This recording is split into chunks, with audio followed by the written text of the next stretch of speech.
cars are available for after this meeting. I've heard a lot of people here tonight say a lot of different things, and I just want to speak to me being an avid reader, reading reports, and actually renewing pride back in Norwalk and its school system, especially since our newest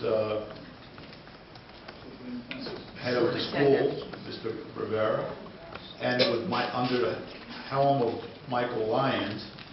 And then I read all these controversial articles, remarks that Jack Chiamonti made. And again, being a reader, being a reasonable person, when I read that remark, I could have found a little objection to it, but I completely understood the meaning behind it. And that meaning was that, excuse me? Somebody want to speak up? Address me?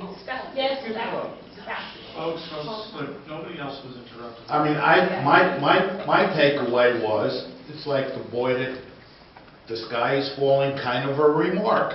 And in today's society, especially where remarks were leveled and accusations were made that no proof was forthcoming, because I've been following the stories unless I've missed an article, to me that's very, very unfair to malign people and put all kinds of pressure on people that are really working very hard for the betterment of our kids in our schools. I've been talking to a lot of parents, Brian being one of them. There were many of us, and I have children, and I've lived in Norwalk over 60 years, from 5 to 45. And I have a daughter that's going to be going into kindergarten this coming year. And I'm happy about our public school system, where I may not have been as happy going back in years gone by, because I feel very confident. Reading an article about our superintendent of schools the other night in the paper made me feel very proud that he was proud to be in Norwalk and to work for the betterment of all our children. And at the end of the day, someone said that here, bottom line is our kids and the experience that they have.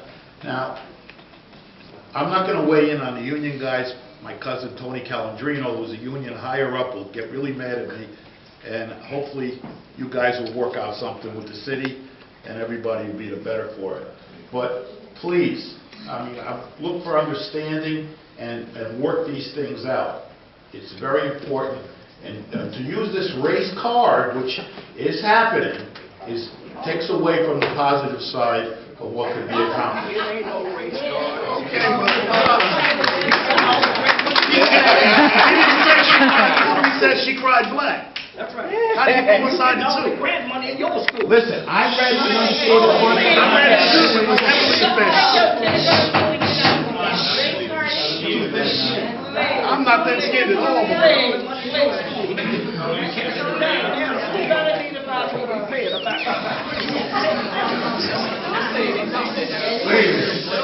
My name is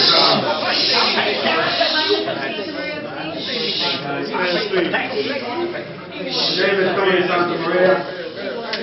Glad to be here tonight. And I want to thank the board for the wonderful two teachers, homebound teachers for my kid. If they're pleased. I hope I don't have to come back and fight over it. In August, I'll be back. Because, homebound. My kid was a special ed. They threw him off, just like that, without a safety net. Because there was no money. Special ed. I remember in the old times, we used to keep him up in the attics, in the basements. Now we put him in prison. Because we kick him off. And then the custodians got to deal with him. Because they do a better job than the councils. They're over there, hey, come on down, walking him around, and they still do their job. I went and got papers for my kid, and they tried to arrest me.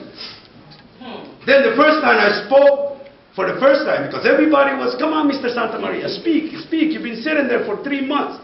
I've been checking out the scenery. How because I like to watch things, how it works. I got called a effing stick, Mexican, by the mayor. But the next day, we bump into the elevator. I told him how to put my boxing gloves and everything. No, we shook hands. He apologized, and I apologized. to him too, because I call him a effing guinea. You know, you treat me with respect, I'm gonna treat you with respect. And the board, it's being divided. Divided, completely. Okay? And it gets hard, you know, it gets hard. I mean, we have a bad day, and we don't want to hear something, and we blow off. But I remember, it's you know, we got to get together. The kids are the ones suffering. They're the ones paying the price. I hear there's money, but I still see kids being kicked out of special ed. That's right. I still see no teachers being hired, but we're going to hire privatized, which everything is going to be extra. Right. Oh, we're going to put a screw here. The screw costs 30 cents, but we're going to charge you 60 cents, plus the labor, $35 more because private, you know? These custodians we got, they do a wonderful job.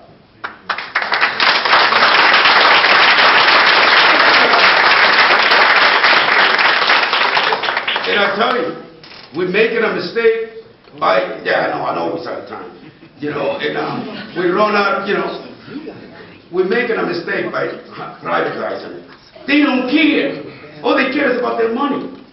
And, you know, Jack and Shirley and Mr. Mosey, I know it's always fights. You know, I always have fights here too. But the main thing is the kids. You know, I think, you know, when the mayor apologized to me, I was like, oh, I was shocked. Happened in the elevator, there was nowhere to run. You know?